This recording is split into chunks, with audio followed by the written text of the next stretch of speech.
Welcome to Urbandale Climate and Social Justice's first ever educational panel. Today, we're taking a closer look at Des Moines' passage of a 100% renewable energy resolution, how and why this was done, what's ahead for this resolution, and what those of us in Urbandale and other central Iowa communities can and should be doing to help support the benefits of this work. If comfortable doing so, please put your name in chat so we can see together who's participating.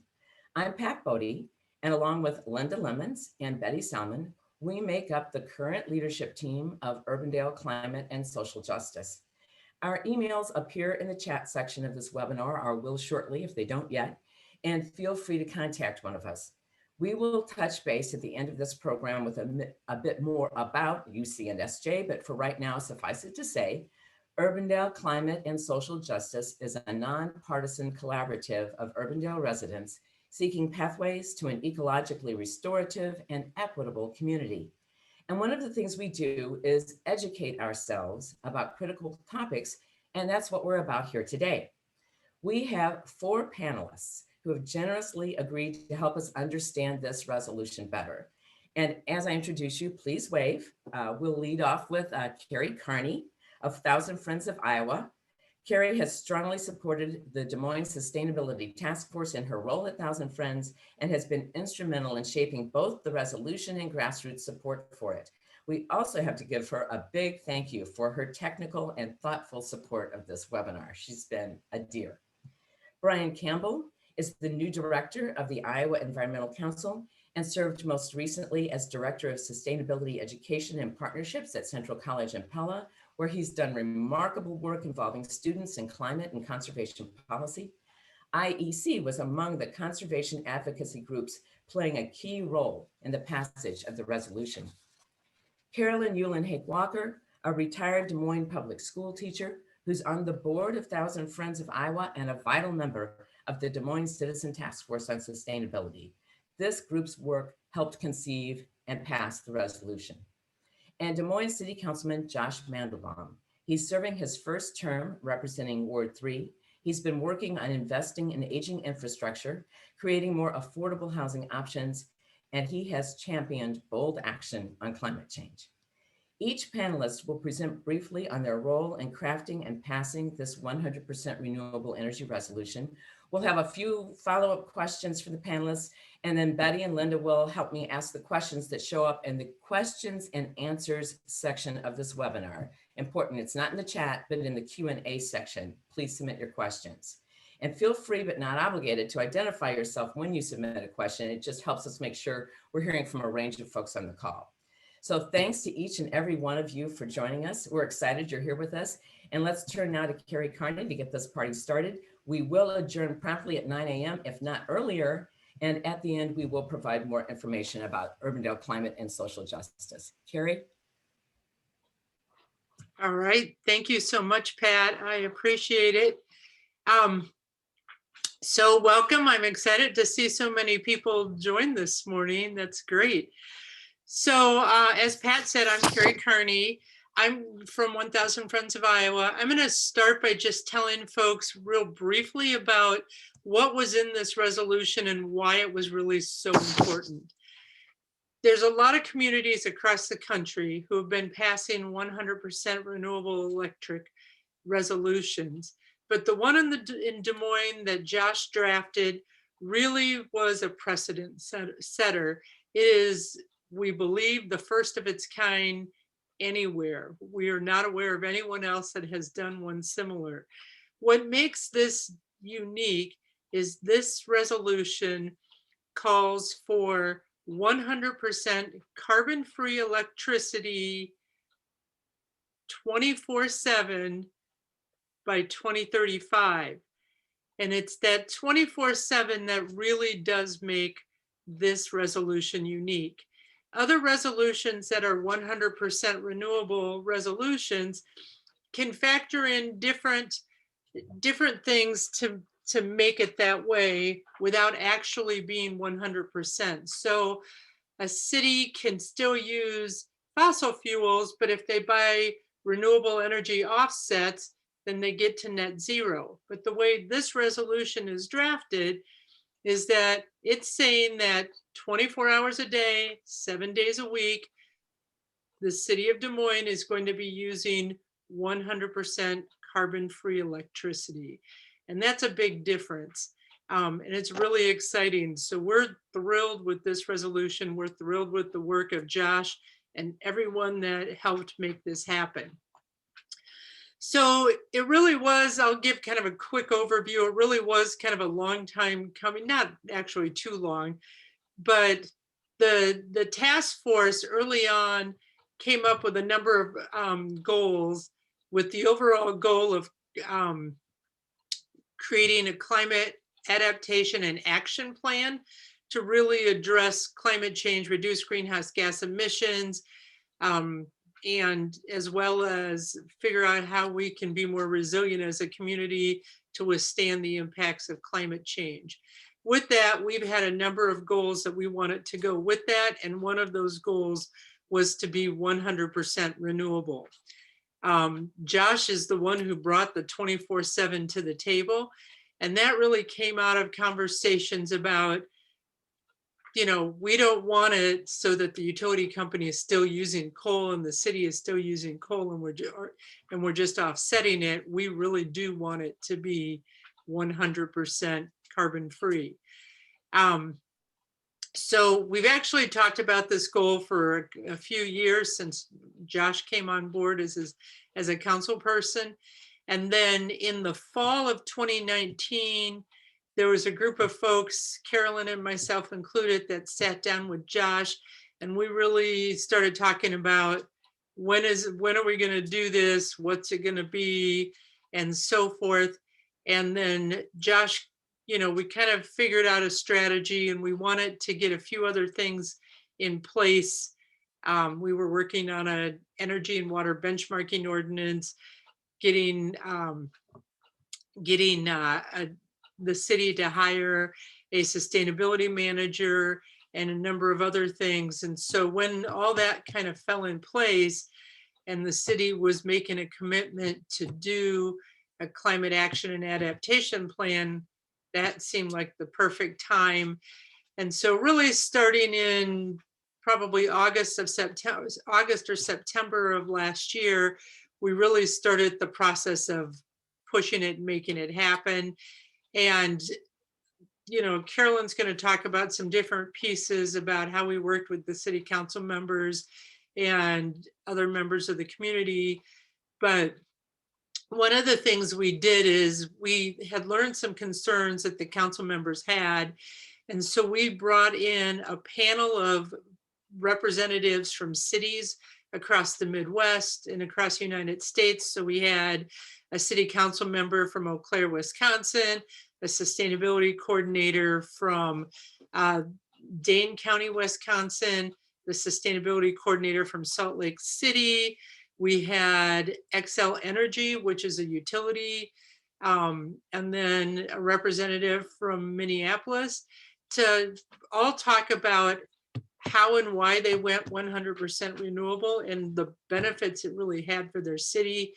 And that really was a turning point for a couple of the council members to be able to hear that it really had some great benefits. And I will finish there and turn it over to Brian to kind of add to the story and keep going. Thanks, Carrie. So yeah, I'm going to talk about this wearing a couple different hats. So as Pat said, I was working at Central College doing sustainability research and advocacy stuff with students, and Carrie and I actually have a ongoing project that grew out of that, looking at sustainability in different cities around the Midwest. And really, you know, one of the reasons I was excited about this is that, you know, over the last several years, there's been challenges at the state and federal level to really do ambitious things around climate action. But we saw the local, you know, municipal government as a really promising avenue for doing some ambitious policies. And so, as she said, you know, we've been working on the Des Moines Citizen Task Force to do a kind of comprehensive plan for what the city could do. But in the meantime, there was no reason to wait on that plan to go ahead and start implementing several different policies, including this one. So I was excited to have students involved in it. I was excited to be involved because this is just a really, kind of new angle on a clean energy resolution, on clean energy goals, to work on a 24/7 basis. And so one reason that I was excited about this is just in that kind of wonky energy nerd way that I reached out to several people around the country who study and think about clean energy policy and try to get kind of insights on what lessons we could learn from other places and how people are trying to think about what energy policy can look like going forward. It was also exciting to see lots of different organizations come together and work on this. So, as a citizen of Des Moines and a member of the Citizen Sustainability Task Force, part of what I was focused on was just my ward and my city council member who I could have a relationship with. And our citizen group has really spent several years cultivating relationships with individual members of the council and the mayor, and showing up for lots of different issues over a long period of time, having coffee. So that was one piece of this, was just those individual relationships, building trust.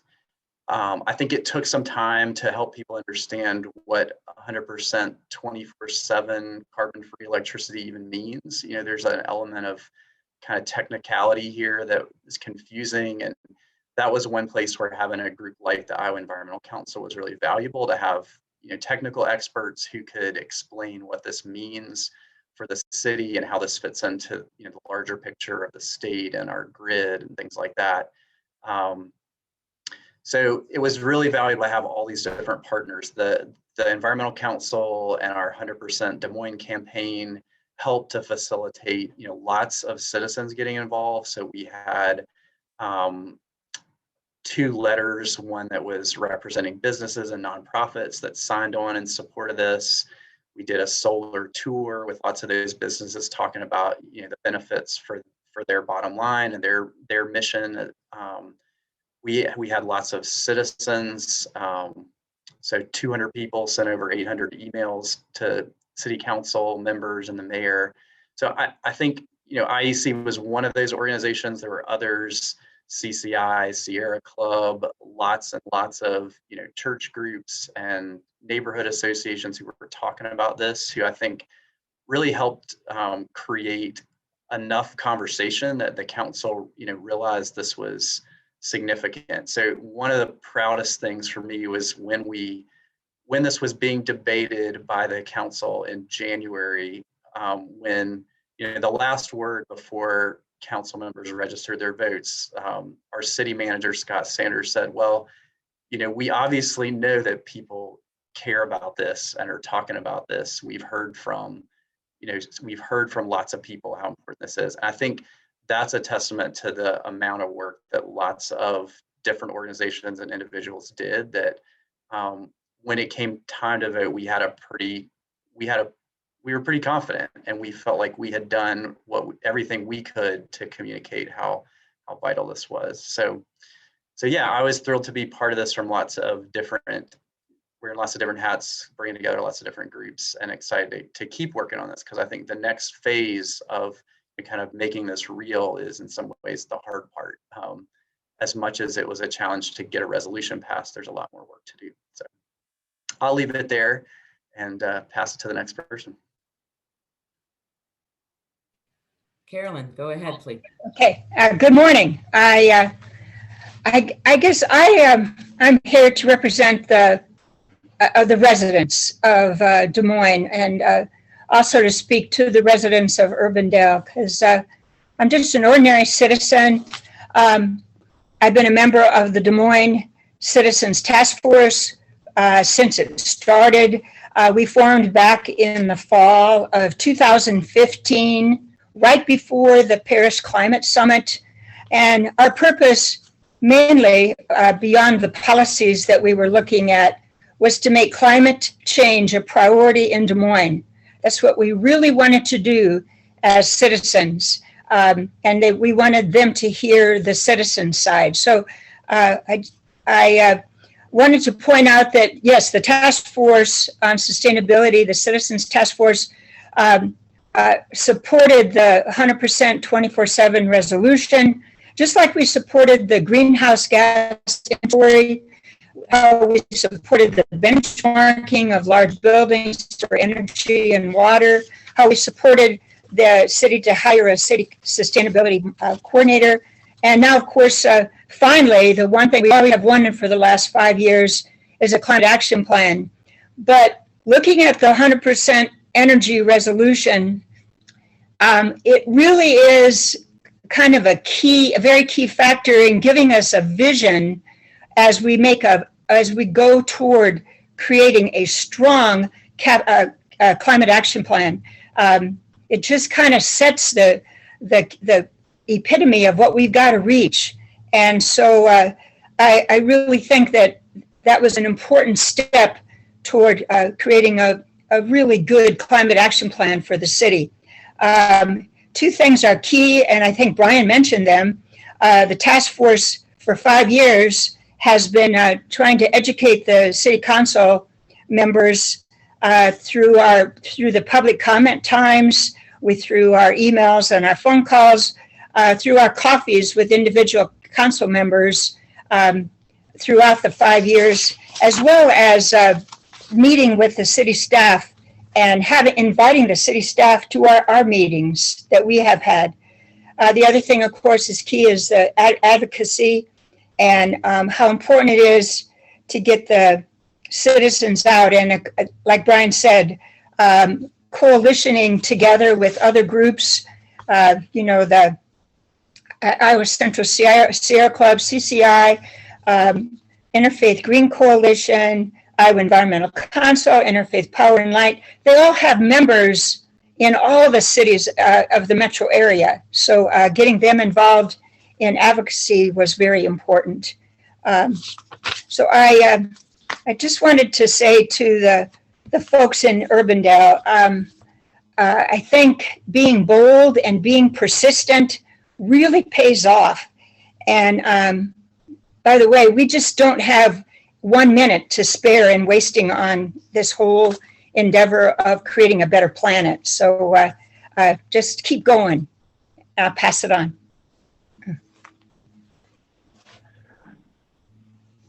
Well, for those of you who don't know me, I'm Josh Mandelbaum. I'm a Des Moines City Council member.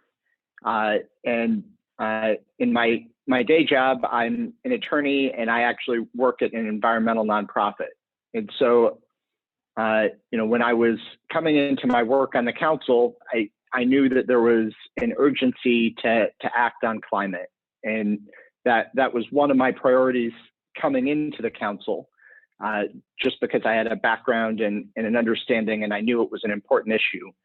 But one of the things that's really hit home for me, I mean, I'm still in my first term, so I haven't been on council for 4 years yet, but I've experienced on the ground firsthand 2 extreme weather events that, we talk about the impact of climate change, but when you're a local elected official and you see that impact on folks in your community, the first one was the June 30th, 2018 rain event that led to massive flash flooding. We had, and this didn't just affect Des Moines, but it significantly impacted Des Moines, partly just the quirk of where the rain fell and when it fell. But we had 7 to 10 inches of rain in a matter of a few hours in the metro. And that's one of the things we know to expect more of with climate change, more significant precipitation events, more extreme weather like that. Well, our community was not built to be able to handle that volume of water in that period of time. And we saw, it just devastated pockets of the community that couldn't handle that amount of water, where you had basements flooding and water just backing up because the storm sewer system and just our natural watersheds couldn't handle that flow of water. And seeing that impact really hit home in terms of we need to do our part to prepare for this, to counteract climate change, and to take meaningful action.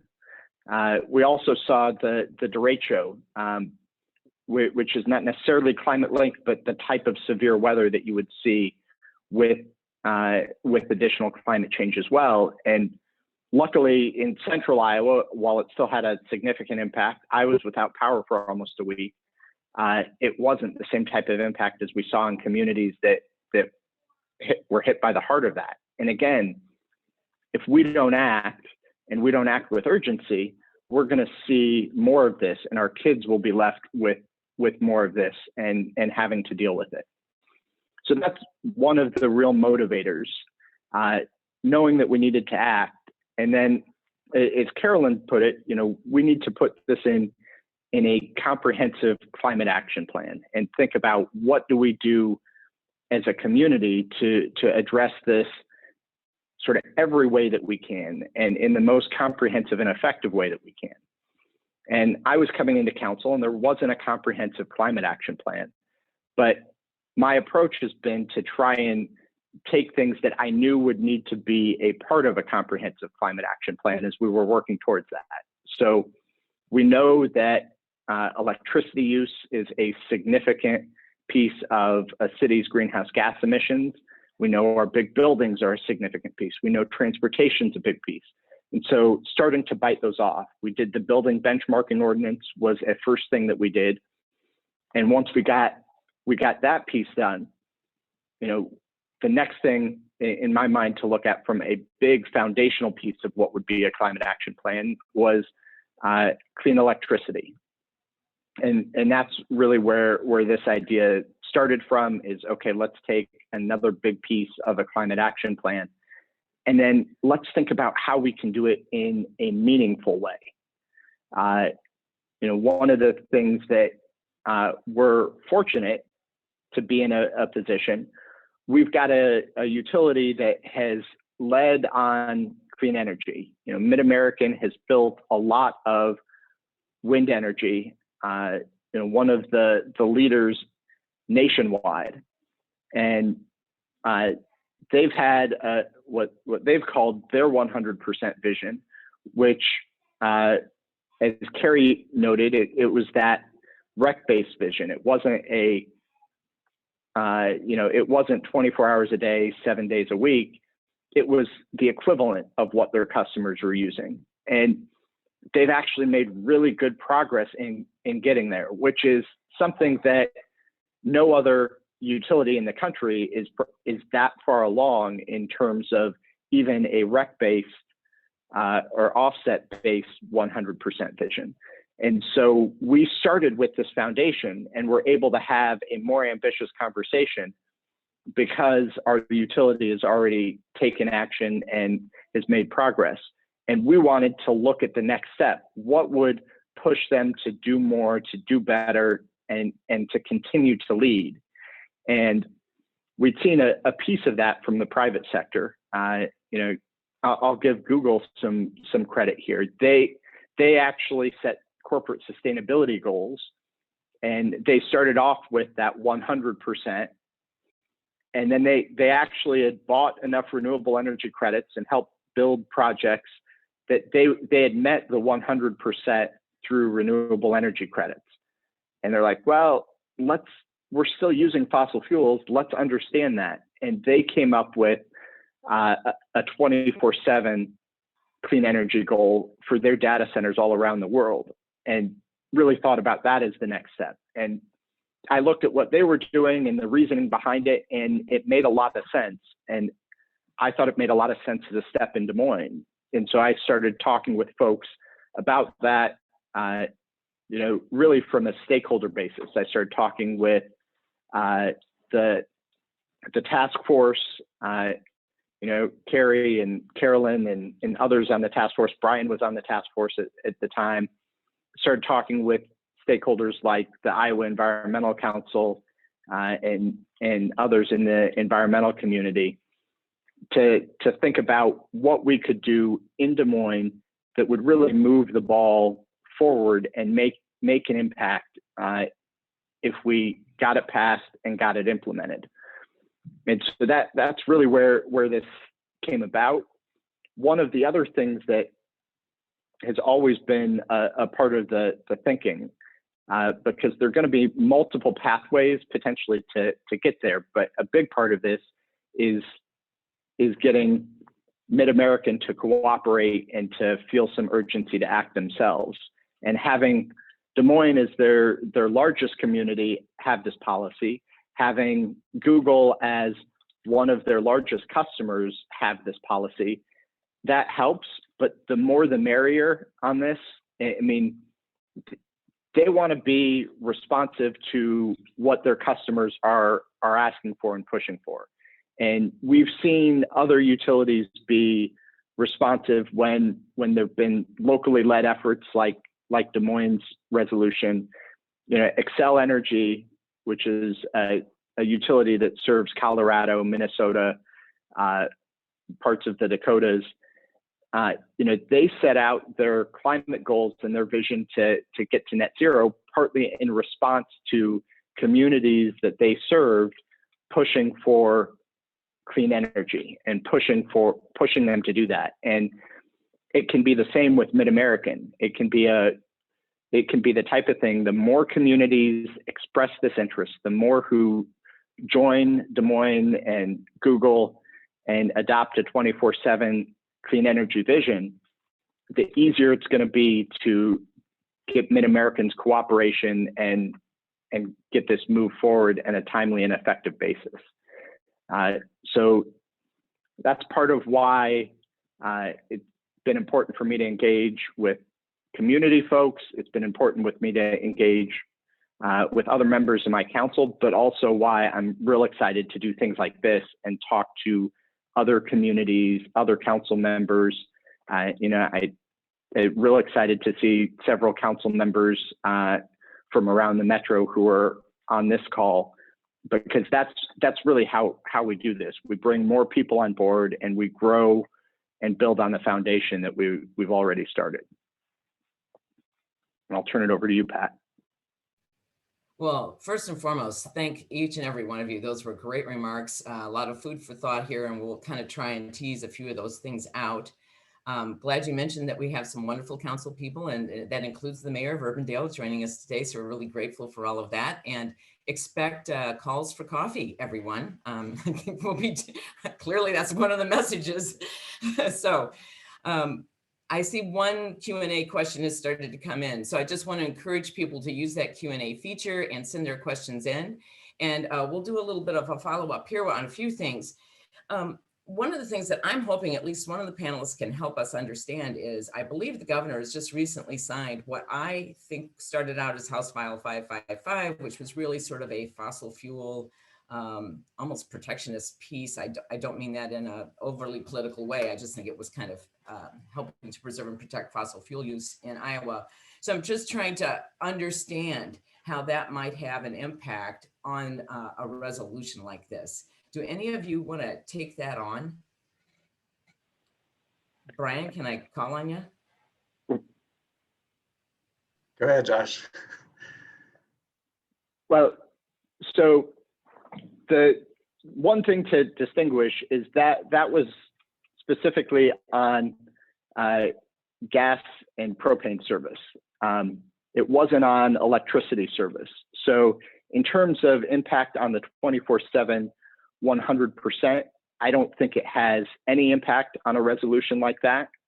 I think it has an impact on, potentially an impact on our broader climate goals. You know, we also have a goal to reduce emissions by 45% by 2030 and to be net zero community-wide by 2050. And one of the things that we'll ultimately have to address is the heating fuel and figuring out how to address that over the long term. But what that does is it maybe takes away a tool that we weren't even talking about using right now. It's a tool that we would want to use in the future. You know, on a number of these things, we're going to explore how do we use the carrots, how do we incentivize folks to address something like, reducing gas that's used to heat homes. And down the road, we might look at a regulatory tool, and that's what's taken off the table. But it wasn't going to impact even anything in our climate action planning in the near term. So if we want to try and pursue something similar in one of the suburban communities or more on a regional basis, you don't see that as a setback for us. And we were just not understanding it. That's why I wanted to ask that question. So thanks. Yep. I don't see that as a setback. Some people might try and say that that's a setback, but that's not consistent with the law. Okay, that's really good information. So what you guys talked about, really, we're starting to tease out some of the lessons learned. And if I'm hearing the process right, there's this interest in this climate action plan, but instead of waiting for that to occur, there are various steps that you have started to kind of jump in and take off. Carrie highlighted the greenhouse gas emissions inventory piece in the chat. Can you give us a sense of, is there sort of an ideal chronological order to steps? Or tell us a little bit about the lessons you've learned that if you had to do this over again, you would maybe do it a little bit differently. And that's a question for any of you who want to jump in.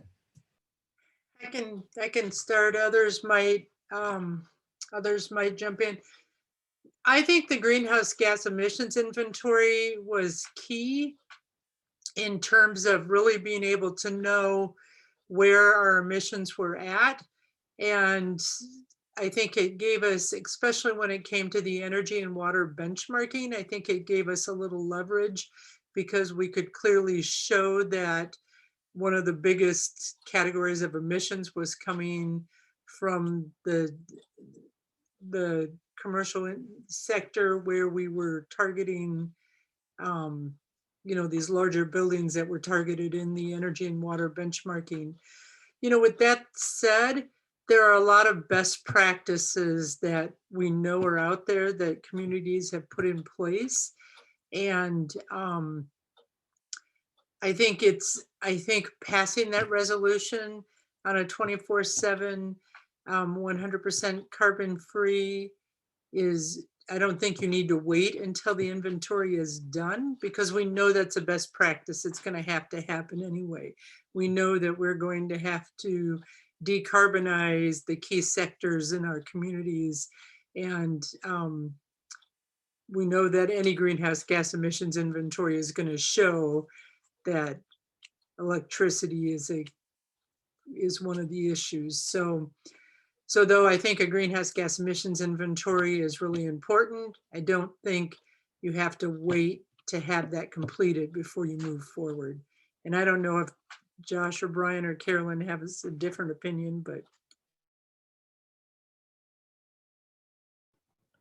So, I mean, one initial reaction to your question about chronology is, we should have started on a lot of this decades ago, right? 30, 40 years ago. And because we didn't, I think we have to act really quickly now. Carolyn said that before, right? We have a window of time that, we need to be really ambitious. And luckily, as Josh said, we have a utility that has invested quite a lot in wind and is starting to invest in solar. And I think, we have this opportunity to have local resources as opposed to, importing fossil fuels from outside the state and paying the cost of the fuel, and also all the social, environmental and health costs here and around the world that come with that. So I think, that's one answer, is we should have started a long time ago. And there have been things happening. And I think, in terms of at the city level, I think the most vital thing that you heard from all of us was, having a committed group of people who are connecting with each other more and more every day, and organizations that are supporting that. And so I think, you can start in a lot of different places. Like Carrie said, there are loads of best practices. There's cities all around the world who are thinking about how to respond to climate change. Some of that is unique to your context, especially in terms of the adaptation and resilience piece of this. How do you, we don't have sea level rise, but we have flooding in Iowa, and Urbandale is going to be slightly different than, Des Moines or Johnston or other communities, just given the, particularities of watersheds and streams and things like that. And so there are going to be unique things, but there's also a lot that you can do without, spending loads of time on analysis. So I think this kind of resolution, like Carrie says, one of those things that is a no-brainer. We have to decarbonize our electricity. So much of the next steps depend on that. And so the faster we can have carbon-free electricity, the better. And we're in a great position to do that. And so having more and more cities call for that, is going to just help our utility and our state move even faster toward that goal. I also would like to mention that, and I did previously say how important it was not only to meet with the city council, but talk to city staff and see what programs are going on there. And we worked with David Yan, who is the forester of Des Moines, on a urban forest master plan. I mean, how important that is to have a tree canopy with climate change, and also more EV charging stations. Those are things that can be promoted, as well as we were involved in the infrastructure committee after the flash flood of 2018 with best practices, including promoting rain gardens and permeable driveways. And the city has really come forward with that and gives a rebate for at least half of the cost of that. So all those things can be done along with promoting the more, the higher levels. I guess you call it lower levels of fruit, but just starting with simple things and moving up and really getting citizens involved in all areas. Let me ask one more, and then we're going to turn over to the Q&A section, and Betty's going to lead us there. But what do you see as the obstacles ahead in being successful in actually achieving the benefits of this resolution that you want to see happen? What are going to be things you have to work around or through or over in the upcoming time ahead? I'll just say one thing real quick. I think that figuring out how to build in resilience is going to be critical. Thinking about microgrids and equity and how no one gets left behind. Those are just some of the things that will have to be wrestled with. So without really building in resiliency and thinking about equity, it makes it more challenging. But I will let people who know more answer. That's kind of why we're called Urbandale Climate and Social Justice. I think some people on this call would agree with that. Josh? So I was going to say one of the challenges, our resolution is really setting the vision, and the real change comes from actually implementing the policy that we've now put in place.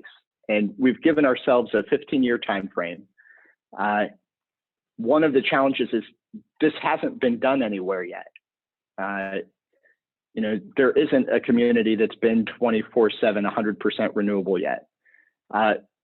One of the things that gives me a good deal of optimism, if you looked at what the experts were predicting was possible technologically and what it would cost, 15 years ago, there was actually just a report that came out, the EIA, the Energy Information Administration, thought that emissions from our electricity sector would still be going up, that we'd maybe even be building new coal plants still, and they were just way off in terms of how much renewable energy we could incorporate into the grid and what it would cost.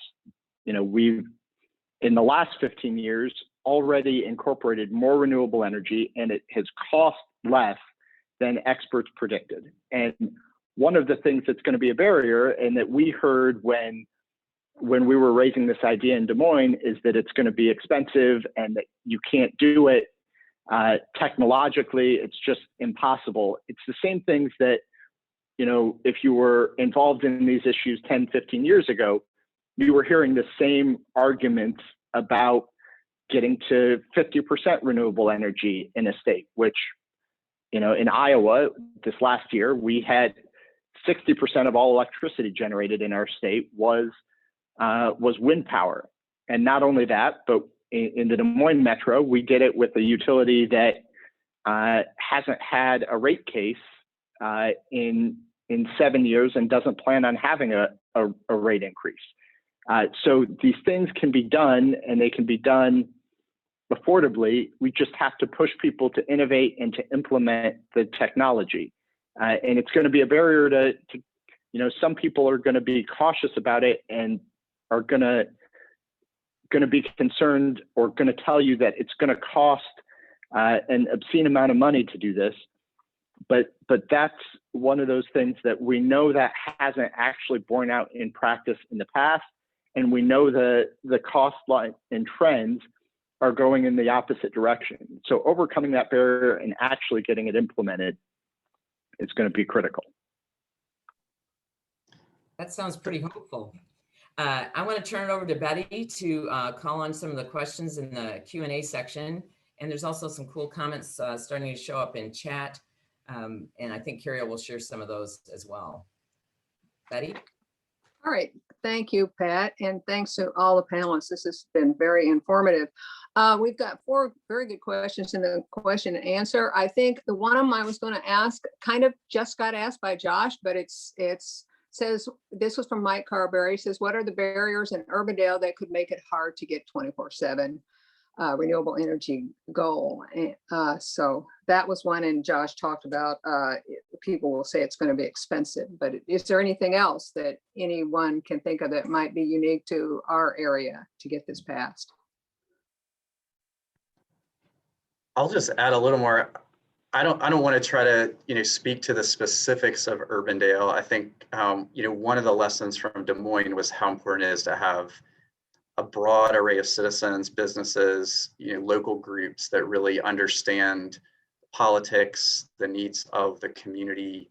And so I think that'll be important in Urbandale and in lots of other cities. And, you know, the Iowa Environmental Council, we've had lots of communities reach out to us since January, you know, that are really excited about passing similar resolutions. And I think we know that, you know, as a statewide group, we want to let those local citizens and leaders take the lead, that you know your context best.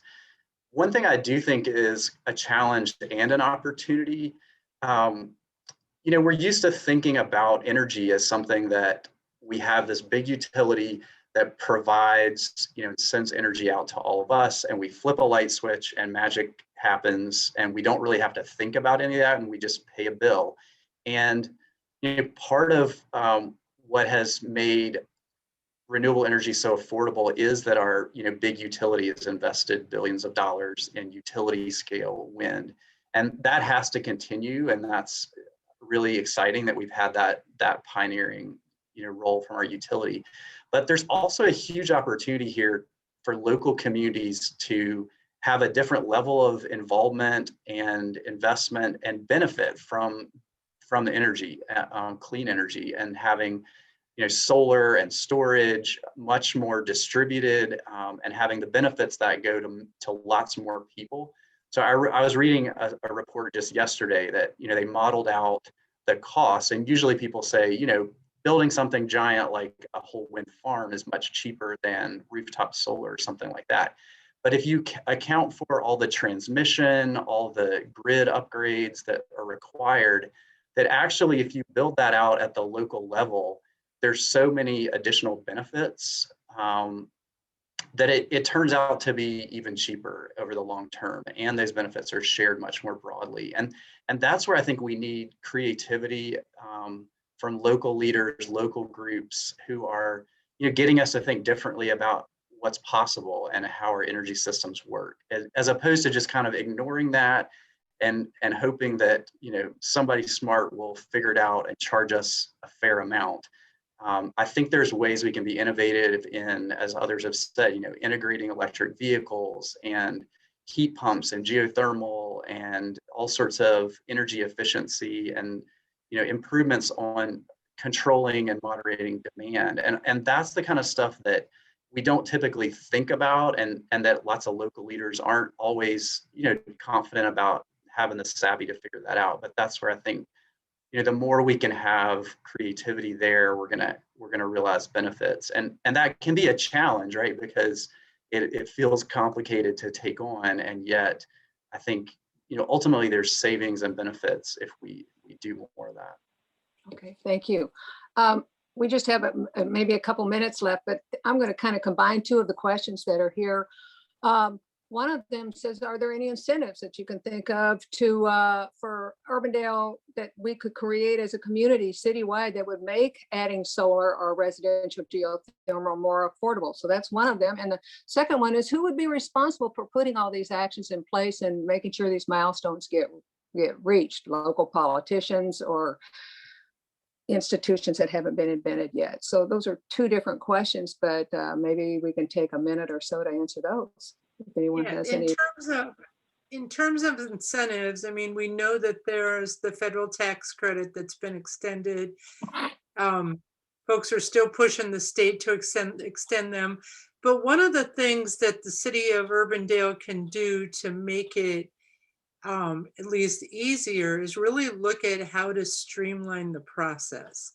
So when we just worked on a group buy program in Warren County.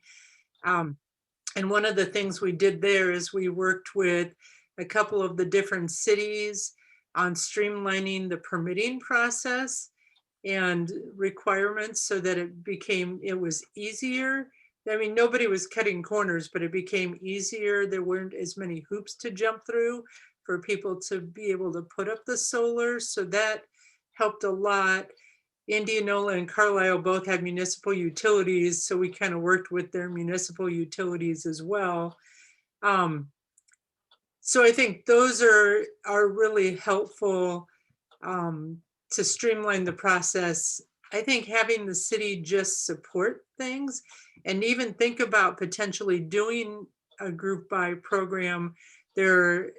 We're in some negotiations right now that there may be a group buy for Polk County happening in 2022, in the spring of 2022. But if the city of Urbandale wanted to create a group buy for the city, that allows folks to get discounted solar because you get bulk pricing if a number of people are purchasing the solar panels.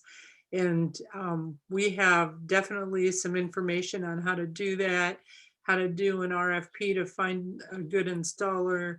But that would definitely be one of the ways that the city could help support it and make it more affordable for businesses, residential customers, and so forth to go solar.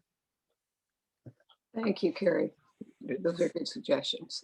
So I don't know that I have anything to add to what Carrie said on the local incentive piece. I will say I'd like to see Des Moines at some point do a group buy, and I'd like to see us do it sooner rather than later. And that's something that communities in the metro could partner with.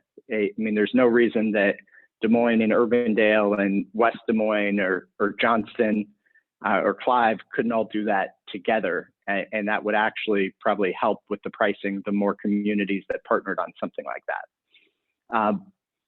The question about implementation, and that's really, the key there is going to be our climate action plan, because that's going to lay out some of those benchmarks. It's going to lay out a range of strategies that we can and should employ beyond just working with the utility. So that's where, when Brian was talking about the distributed technologies and thinking about what we can do and what we can innovate. And that should include everything from steps we're taking to add solar on city municipal buildings. It should include strategies like a group buy to get more distributed generation within the community.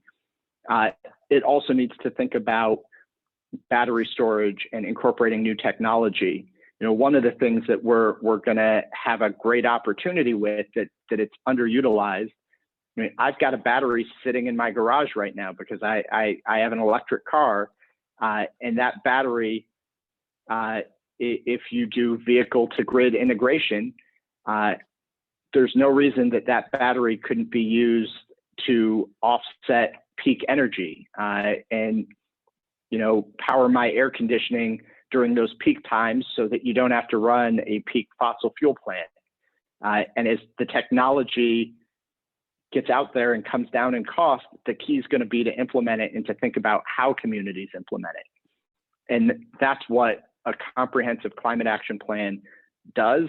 And that's why it's important to develop that roadmap, but also to update that roadmap on a regular basis, because there are a ton of opportunities like that. Okay, good, great suggestions. I think Pat has a last question, and then she's going to wrap this up. Yeah. Thank you.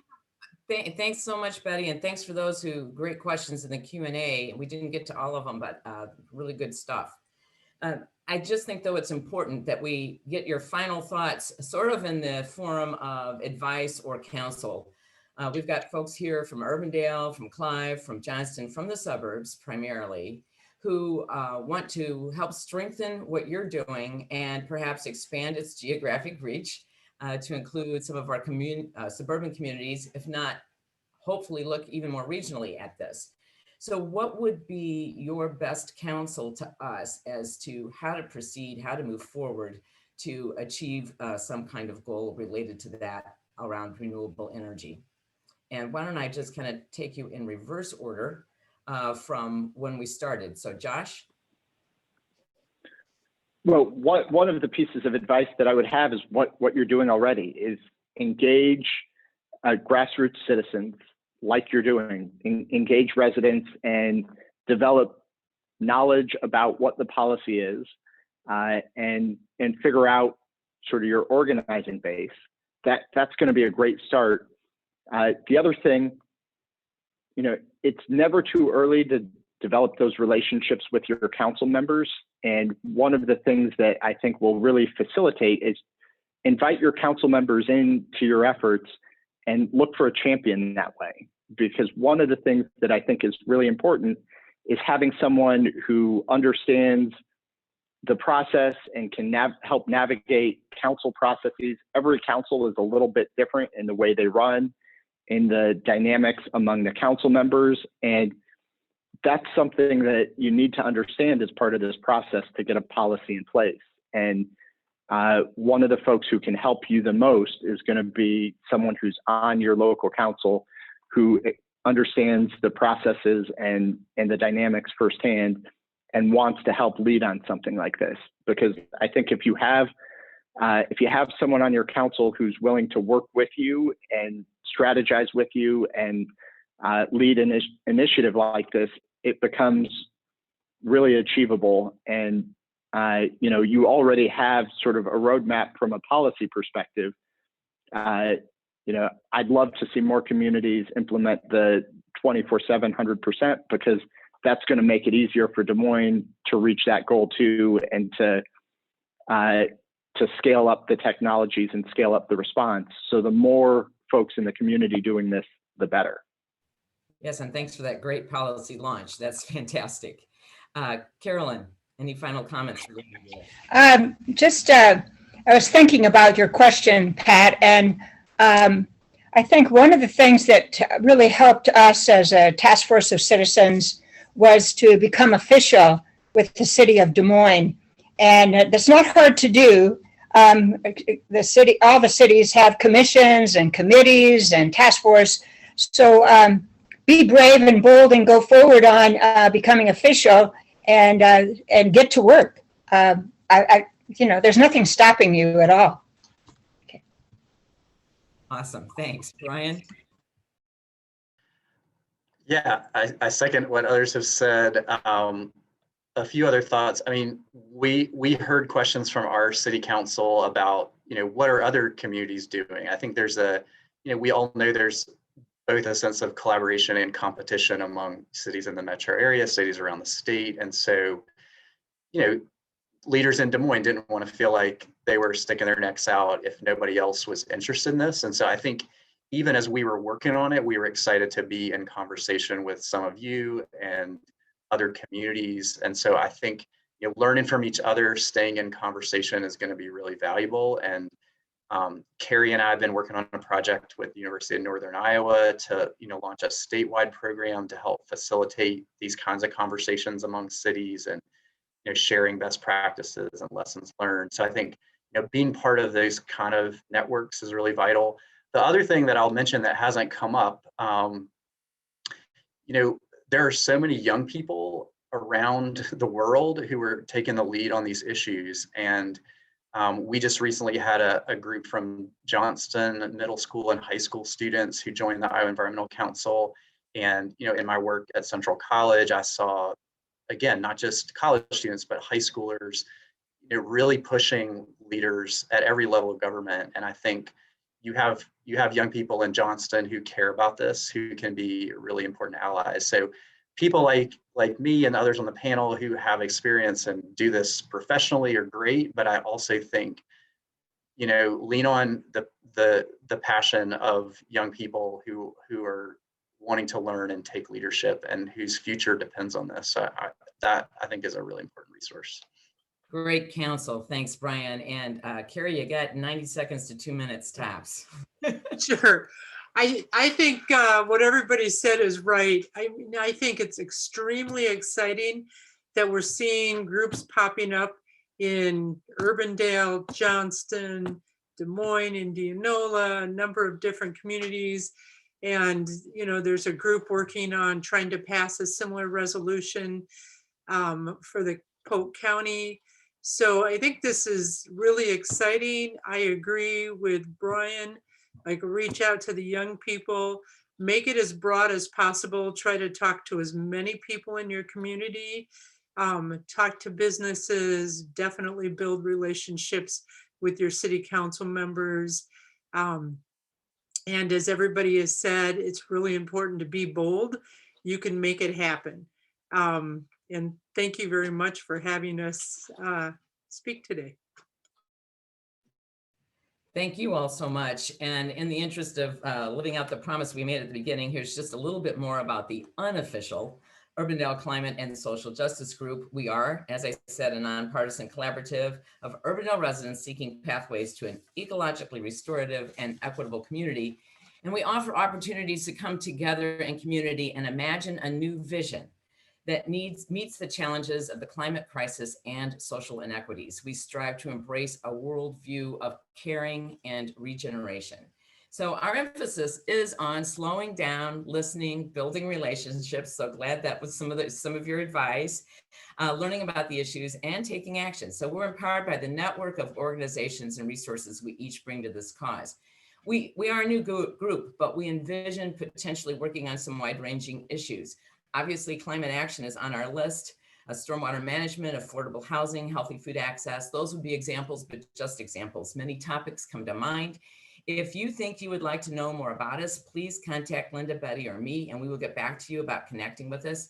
Again, our emails appear in that chat, and I think most of you got a reminder notice from us with those emails. And I've just got to thank these wonderful panelists.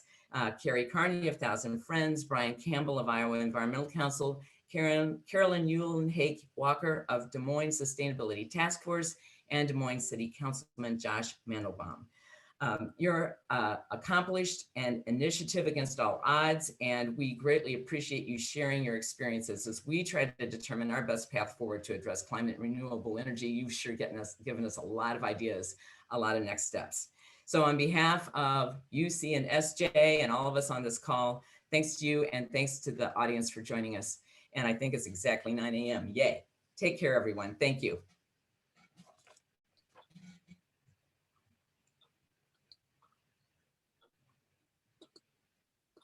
So we end the webinar.